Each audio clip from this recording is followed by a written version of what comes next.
سلام እግዚአብሔር ምሳኹም ይኹን ኣሕዋተይ ከመይ ኢኹም ሎማዓንቲ እስኪ ብዛዕባ ሓደ ዓብይ ርእሲ ነዋግዕ ብዛዕባ ይቅርታ ንስኹም ይቅር ኢለልካ እየ ትብልዎ ከለኹም ንልበደለኩም እንታይ ማለትኩም እዩ ይቅርታ ማለት እቲ በዳሊ መፂኡ ይቅር በለለይ ክለካ ከሎ እቲ ልበደለካ ሙሉ ብሙሉ ካብ ርእስኻ ሕጥጥ ኣቢልካ ውፅኢኻ ኦልሬዲ ለእግዚአብሔር ሂብካ ካብኡ ብድሕሪኡ ምሱ ሰላም ምፍጣር ማለት እዩ ብዛሕትና ማለት እዩ ብዛዕባ ይቅርታ ልንፈልጦ ዓብይ ነገር እኒኦ እሱ እንታይ እዩ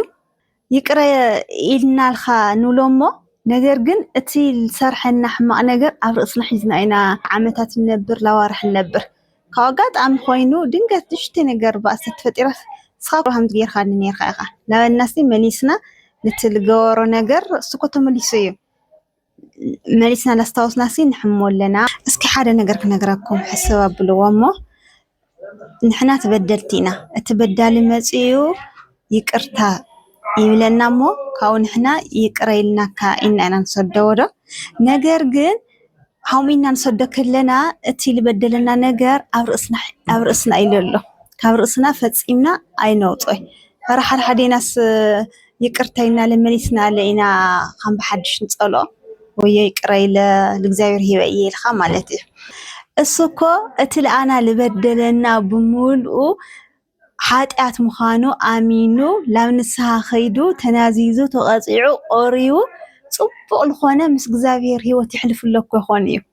ከምኡ ኢልኩም ሓሲብኩም ትፈልጡ ዶ እቲ ሓጢኣቱ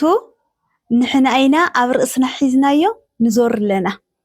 እሱ ነፂሂ እዩ ናቱ ሓጢኣት ግን ንሕና ተሸኪምና ንኸድ ኣለና ካብኡ ግን ሓደ ሰብ እንታይ ይብል ንምንታይ በቃ ይቅር ኢልካ ኩሉ ነገር ካብ ርእስለይ ተውፅኦ ትብሎ ተለካ በቃ ተፈጥሮ እዩ ኣነ ይኽእል እንተኮይኑ ለይከኣል ናይ እግዚአብሔር ትእዛዝ ሓንቲ ኣኮሳ ኮያ ድሕሪ ሰብ ይቅረለይ ንብል ኮይና እንታይ ሞ ትርጉሙ ኣብዛ ኣቡነ ዘሰማያት በዓላ ኣብ ኣውደንያ ድሕሪ ንሕና ይቅረለይ በልናሲ ከመይ ጌርና ኢና ምውሳን ደግማ ኣለና እሺ ንሕና ካብ ልብና ይቅር እንድሕለየና ከመይ ጌርና ኢና ከፀበል ንኸድ ኣለና ጠበል እኮ የምሒዝካ ከይኾነ ነፂኻ ኩሉ ነገር ኢኻ ወደ ትኸዶ እኒአካ ኣብ ፀበል ከይድና ልብዙሕ ግዜ ተሓፂብና ለንድሕነሉ ምክንያት እኮ ምናልባት ምስቂልና ስለንኣቲ ኢለ ክኾን ክእል እዩ እስኪ ጠጠው ኢልና ንሕሰቦ ስለዚ ንሰባት ይቅርታ ክንገብረሎም ከለና ካብ ርእስና ትልገበሩ ሓጢኣት ብሙሉኡ ነውፅእ እዮ ናቱ እሱ ንስሓ ኣትዩ ፀርዩ ኣብ ፅቡቅ መንገዲ ይህሉ ንሕና ግን ናቱ ሰብ ልበደለና ሓጢኣት ኣብ ርእስና ተሸኪምና ልበኣሰ ኣብ ሓጢኣት ኢና ንኣቲ ኣለና ከምኣ የልብል ኩሉ ግዜ እዛ ምክሪ እዚኣ ንዓኹም ትርጉም ይቅርታ ንዘይትፈልጡ እያ ሰብ ንኹን ክርስቲያን ንኹን